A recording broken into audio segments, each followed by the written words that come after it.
দাবানলের ভয়াবহতা পিছু ছাড়ছে না ক্যালিফোর্নিয়ার লস অ্যাঞ্জেলেসকে।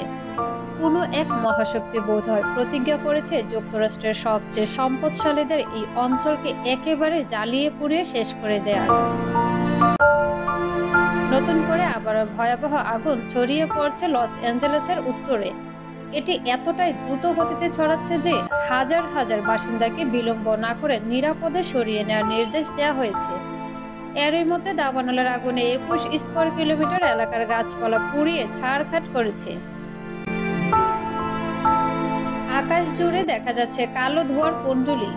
এমন অবস্থায় নতুন করে ভয় ছড়িয়ে পড়ছে যে এবার দাবানল ভয়ঙ্কর হয়ে এলে কতটুকু নিয়ন্ত্রণ সম্ভব।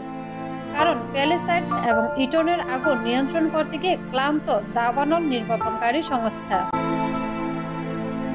এখন নতুন করে আবার যুদ্ধে নামতে হবে তাদের। দমকল বাহিনী জানিয়েছে যে লস অ্যাঞ্জেলেসের শহর থেকে ৮০ কিলোমিটার উত্তরের কাস্টিয়াক লেক এলাকায় দাবানলের তাণ্ডব শুরু হয়েছে।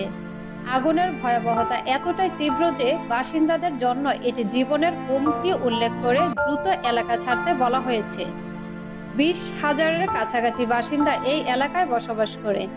লস অ্যাঞ্জেলেসের শেরিফ রবার্ট জেনসেন সবাইকে দাবানল উপদ্রব অঞ্চল যত দ্রুত সম্ভব ত্যাগের নির্দেশ দিয়েছেন, যাতে কয়েকদিন আগে ইটনল এবং প্যালেসাইডস এর বাসিন্দাদের মতো একই পরিণতি তাদেরও ভোগ করতে না হয়। ওই দুই এলাকায় আগুনে পুড়ে ২৮ জন মানুষের মৃত্যু হয়, ঘরবাড়ি ছাড়া হয় হাজারো পরিবার। সে ঘটনা স্মরণ করে শেরিফ বলেছেন, আমরা একই ঘটনার পুনরাবৃত্তি আর চাই না। দয়া করে এখন সবাই বাড়িঘর ছেড়ে বেরিয়ে যান। মার্কিন গণমাধ্যম প্রচারিত ভিডিওতে দেখা গেছে পুলিশ স্থানীয় বাসিন্দাদের দ্রুত বাড়িঘর ছেড়ে চলে যাওয়ার আহ্বান জানাচ্ছে। আকাশে পানি নিক্ষেপকারী বিমানকে বারবার চক্কর কাটতে দেখা গেছে। এখন চেষ্টা করা হচ্ছে এই আগুন যাতে পাহাড়ের নিচের জনবসতিতে হানা না দেয়। ভয়ঙ্কর সান্টা এনা নামের বাতাস এই দাবানলকে আরো বাড়িয়ে তুলেছে। শুকনো বাতাস আর আর্দ্রতায় আগুনের ভয়াবহতা বেড়ে যায় দ্বিগুণ। লস অ্যাঞ্জেলেসে অব্যাহতভাবে শক্তিশালী ও শুষ্ক ঝড়ো বাতাসের মুখোমুখি হয়েছেন অগ্নি নির্বাপন কর্মীরা। ঝড়ো বাতাসে অন্তত ২টি বড় দাবানল ছড়িয়ে পড়ে।